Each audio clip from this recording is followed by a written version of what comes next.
വയനാട് ബത്തേരി സ്വദേശിയായ ഹേമചന്ദ്രന്റെ കൊലപാതക കേസിൽ മുഖ്യപ്രതി നൌഷാദിനെ നാട്ടിലെത്തിക്കാനുള്ള ശ്രമം ഊർജിതമാക്കി പോലീസ്. പ്രതികൾ ഒളിപ്പിച്ച ഹേമചന്ദ്രന്റെ മൊബൈൽ ഫോൺ ഇന്നലെ മൈസൂരു ബംഗളൂരു റൂട്ടിൽ റോഡരികിലെ കാടുമൂടിയ സ്ഥലത്തെ പാറകൾക്കിടയിൽ നിന്ന് അന്വേഷണ സംഘം കണ്ടെത്തിയിരുന്നു. വിവരങ്ങളുമായി സമീർ സി മുഹമ്മദ് ഇപ്പോൾ കോഴിക്കോട് നിന്ന് ചേരുന്നുണ്ട്. സമീർ, ഈ മുഖ്യപ്രതിയെ നാട്ടിലെത്തിക്കാനുള്ള നടപടികൾ ഇതിനോടകം ആരംഭിച്ചിട്ടുണ്ടല്ലോ. എന്തൊക്കെയാണ് വിവരങ്ങൾ? അന്വേഷണ പുരോഗതി എന്തൊക്കെയാണ് സമീർ?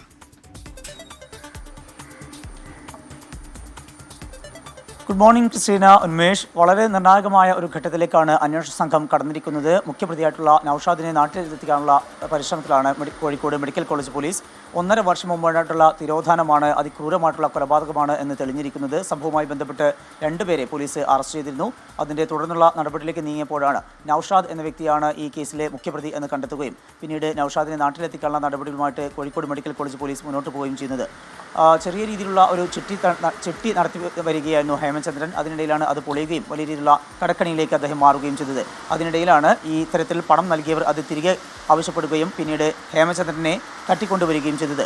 കോഴിക്കോട് വാടകയ്ക്ക് കഴിയുകയായിരുന്നു അദ്ദേഹം. ആ വേളയിലാണ് പിന്നീട് തട്ടിക്കൊണ്ടുപോവുകയും വയനാട്ടിൽ എത്തിച്ച ശേഷം പിന്നീട് അതിക്രൂരമായിട്ടുള്ള കൊലപാതകത്തിന് ഇരയാക്കുകയും ചെയ്തു. അതിനുശേഷമാണ് പിന്നീട് കേരള തമിഴ്നാട് വനാതിർത്തിയിൽ ഈ ഹേമചന്ദ്രൻ്റെ മൃതദേഹം കുഴിച്ചു മൂടിയത്. അത് പിന്നീട് പോലീസിൻ്റെ അന്വേഷണത്തിനൊടുവിൽ അത് കണ്ടെത്തുകയും ഇപ്പോൾ അത് പുറത്തെടുക്കുകയും ചെയ്തു. അതിൻ്റെ DNA പരിശോധനയ്ക്കായി അതിൻ്റെ മൃതദേഹത്തിൻ്റെ ഭാഗങ്ങൾ അയച്ചിരിക്കുകയുമാണ്. വിശദമായിട്ടുള്ള അന്വേഷണം പോലീസിൻ്റെ ഭാഗത്തു നിന്ന് ഉണ്ടാകുന്നുണ്ട്. അതിനിടയിലാണ് ഏറ്റവും നിർണായകമായിട്ടുള്ള ഒരു വിവരം കൂടി വന്നത്. ഇന്നലെ ഈ ഹേമചന്ദ്രൻ ഉപയോഗിച്ചിരുന്ന മൊബൈൽ ഫോൺ കണ്ടെത്തിയെന്നുള്ളതാണ് ഏറ്റവും പ്രധാനപ്പെട്ട കാര്യം. പ്രതികളിൽ ഒരാൾ ഹേമചന്ദ്രൻ്റെ സിം ഉപയോഗിച്ചതായും പോലീസ് കണ്ടെത്തിയിട്ടുണ്ട്. അത്തരം കാര്യങ്ങളെല്ലാം തന്നെ പരിശോധിച്ചുകൊണ്ടാണ് നൌഷാദിനെ നാട്ടിലെത്തിക്കാനുള്ള ശ്രമം ഊർജിതമാക്കിയിരിക്കുന്നത്. ക്രിസ്റ്റീന, ഉന്മേഷ്. ശരി, സമീർ സി മുഹമ്മദാണ് കോഴിക്കോട് നിന്ന് വാർത്തയുടെ വിശദാംശങ്ങൾ നൽകിയത്.